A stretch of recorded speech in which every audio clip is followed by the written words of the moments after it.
Dr. Shibambala. Mambo. Poa tu.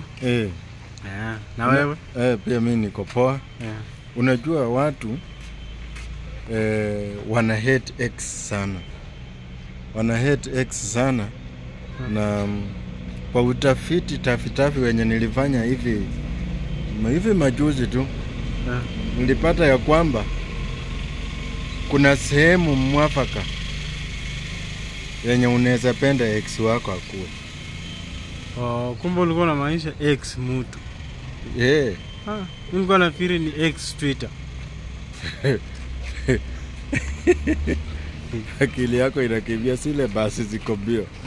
So mahali pazuri pa X wako kukua ni Tanzania. Unajua Tanzania wengi hawako kwa X. Ndio maana sasa Suluhu alifunga X. Wewe udadhari watu wenye wana hate X wanafurahia aje? By the way.